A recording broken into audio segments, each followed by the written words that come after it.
অনেকে আমাকে প্রশ্ন করো, ভাইয়া আমরা কি মার্কেটিং করব নাকি আমরা ফাইন্যান্স করব? সো আমার মনে হয় কনফিউশনটা হচ্ছে ফাইন্যান্সের ম্যাথ নিয়ে, রাইট? যে ভাইয়া ফাইন্যান্সে তো ম্যাথ আসে, মার্কেটিং এ ম্যাথ আসে না, ফাইন্যান্সে আমি ক্যালকুলেটর ইউজ করতে পারবো না, আমার ক্যালকুলেটর ছাড়া ম্যাথ করতে হবে, আমি তো এখানেই পিছিয়ে পড়বো। আবার ফাইন্যান্সের ম্যাথ আবার কিভাবে ক্যালকুলেটর ছাড়া করে, তাই না? এইটা প্রতিবার সবাই প্রশ্ন করে। সো এইটার উত্তর খুব সোজা। তোমরা যদি এইচএসসি তে ফাইন্যান্স নিয়ে লেখাপড়া করে থাকো, তাহলে তোমরা অবভিয়াসলি অ্যাডমিশনে ফাইন্যান্স উত্তর করবে বা ফাইন্যান্স নিয়ে প্রিপারেশন নিবে। আর তোমরা যদি এইচএসসি তে মার্কেটিং নিয়ে পড়ে থাকো, তাহলে অবভিয়াসলি মার্কেটিং নিয়ে উত্তর করবে। একদম সোজা সাপটা উত্তর। এখন অনেকে বলো, ভাইয়া আমি তো দুটাই পড়েছি, আমার কি করা উচিত? সো তুমি যেটা ভালো পারো সেটা অ্যানসার করবে। এই প্রবলেম বা কনফিউশনটা কেন? সো আমার মনে হয় কনফিউশনটা হচ্ছে ফাইন্যান্সের ম্যাথ নিয়ে, রাইট? তো এই প্রশ্নের উত্তর নিয়ে আজকে চলে আসা তোমাদের কাছে। তো দেখো, তোমরা যারা ফাইন্যান্সের ম্যাথ নিয়ে ভয় পাচ্ছ, আমাদের ম্যাথ কিন্তু খুব একটা আসে না, এবং যে ম্যাথগুলো আসে সেগুলোর উত্তর খুবই সোজা থাকে, যেগুলো আমরা একদমই ক্যালকুলেটর ছাড়া উত্তর করতে পারবো। সো ভাইয়া প্রশ্ন কতগুলা করে আসে আমি তোমাদের একটু বলি। ঢাকা বিশ্ববিদ্যালয়ে 2015-16 সেশন থেকে ভর্তি পরীক্ষায় ফাইন্যান্স ইনক্লুড হয়, এবং সেই বছর থেকে কিন্তু বেসিক্যালি ফাইন্যান্স বা ফাইন্যান্সের ম্যাথ আসে। তাহলে 2015-16 সেশনে মোট কতগুলো ম্যাথ আসে? মাত্র একটি ম্যাথ এসেছিল। 20টি প্রশ্ন ছিল, তার মধ্যে থেকে মাত্র একটি ম্যাথ আসে। সো এই ম্যাথটা কেমন একটু পরে আমরা দেখে নিব। 2015-16 গেল, এইবার 16-17 সেশনে কয়টা ম্যাথ? একটা মাত্র ম্যাথ। আবার 17-18 সেশন, এখানেও মাত্র একটি ম্যাথ। সো 3 বছরে ভর্তি পরীক্ষায় একটি একটি একটি করে মাত্র 3টি ম্যাথ এসেছে। এবার আমরা আসি 2018-19 সেশনে কয়টি ম্যাথ? 0টি ম্যাথ, কোনো ম্যাথ আসেনি। এই বছর আমি পরীক্ষা দিয়েছিলাম, আমাদের একটিও ম্যাথ প্রশ্ন হয়নি। তারপর 2019-20 সালে আবারও কোনো ম্যাথ ছিল না, জিরো। 2020-21 সালে এই বছর আবার একটা ছোট ম্যাথ দিয়ে দেয়। সো 20-21 সেশনে আরো একটি ম্যাথ চলে আসে। আবার এখানে একটু ঝামেলা হয়ে যায় 21-22 সেশনে এসে এই বছর সব মিলায় 4টি ম্যাথ নিয়ে দেয়, এবং এটার জন্য অ্যাকচুয়ালি স্টুডেন্টস একটু অসুবিধা হয়েছিল, এবং এর জন্য কিন্তু কথা হয়েছে যে মার্কেটিং স্টুডেন্টদের কোনো ম্যাথ ছিল না, কিন্তু ফাইন্যান্সিয়াল স্টুডেন্টদের 4টি ম্যাথ উত্তর করতে হয়েছে। এই বছর কিছু ক্রিটিসিজম হয়, এবং এরপর থেকে মোটামুটি ডিসিশন হয় ম্যাথ আসলে একদম একটি বা দুটি ম্যাথ আসবে, অথবা ম্যাথ আসবেই না। সো 21-22 সেশনে 4টা ম্যাথ আসে। এর পরবর্তী সেশনে আবার মাত্র কয়টি ম্যাথ? 0টি ম্যাথ, কোনো ম্যাথ আসে নাই। এর পরবর্তী ব্যাচ কিন্তু তোমরা, অর্থাৎ 2023-24 সেশন কতগুলি ম্যাথ আসবে?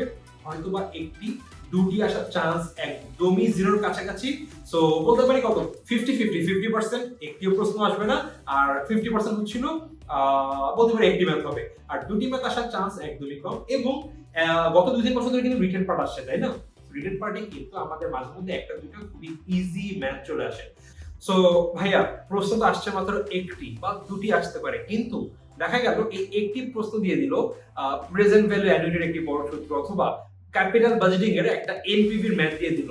আমরা ক্যালকুলেটর ছাড়া কিভাবে সলভ করব? একটি প্রশ্ন, বাট করতে সময় লেগে যাবে 20 মিনিট, এবং ক্যালকুলেটর ছাড়া আমরা করতেও পারবো না, এবং এই একটি ম্যাথই কিন্তু আমাদের পুরো পজিশন চেঞ্জ করে দিতে পারে, তাই না? এইবার আমরা দেখে নিব এই যে একটা দুইটা ম্যাথ আসে, এগুলো আসলে কতটুকু টাফ থাকে, বা আমরা কি ক্যালকুলেটর ছাড়া করতে পারবো কিনা। দেখো, আমরা 15-16 সেশন থেকে ঢাকা ভার্সিটির ভর্তি পরীক্ষায় ফাইন্যান্সের প্রশ্ন দেখতে পাই, এবং প্রথম বছরে বলেছিলাম মাত্র একটি ম্যাথ আছে। দেখো, এই ছিল সেই ম্যাথটি। 72 বা 72 বিধি অনুযায়ী কত শতাংশ সুদে 500 টাকা 9 বছরে দ্বিগুণ হয়? আমরা জানি এটা টাইম পিরিয়ড অফ মানির রুল 72 এর একটি ম্যাথ, তাই না?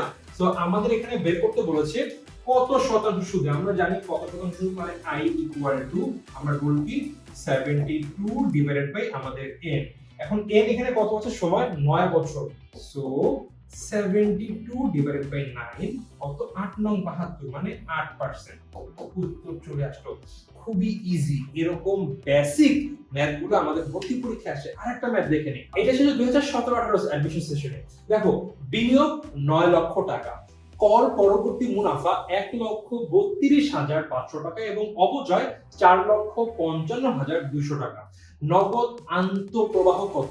আমরা যখন ক্যাপিটাল বাজেটিং করেছি আমরা কিন্তু জানি, আমরা কর পরবর্তী নেট মুনাফার সাথে আমরা যদি অপচয় যোগ করি, আমরা কিন্তু নগদ আন্তঃপ্রবাহ পেয়ে যাই, তাই না? সো আমাদের এইখানে বিনিয়োগে কিন্তু কোনোই কাজ নেই। সো আমরা জাস্ট এটা যোগ করব, 1,32,500 500 প্লাস নিচে 4,55,200 আমরা যোগ করে দেই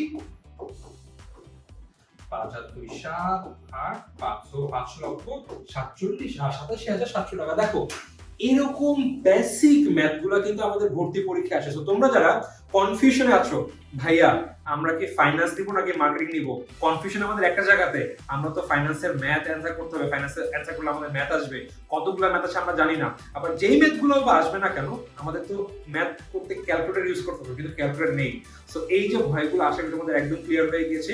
আসলে ম্যাক্সিমাম একটা ম্যাথ আসতে পারে, কোনো ম্যাথ নাও আসতে পারে, এবং আসলে যে ম্যাথগুলো আসবে সেগুলো আমরা ইজিলি মুখে মুখে বা প্রশ্নের পাশে ছোট্ট রাফ করে উইদিন 10 সেকেন্ডস এর মধ্যে অ্যানসার বের করে ফেলতে পারবো। সো হোপফুলি তোমাদের ফাইন্যান্স নাকি মার্কেটিং এই কনফিউশন দূর হয়েছে এবং তোমরা এইচএসসি তে যে সাবজেক্ট নিয়ে পড়েছো সেই সাবজেক্ট নিয়ে এখন কন্টিনিউ করবা। আর যদি এমন হয় ভাই আমার ফাইন্যান্স ছিল আমার মার্কেটিং ছিল, ইন দ্যাট কেস তোমার বেসিক যেটাতে ভালো তুমি অবশ্যই সেইটা নিয়ে প্রস্তুতি নেবা, সো দ্যাট অ্যাডমিশনের প্রস্তুতি একদম 100 হয়।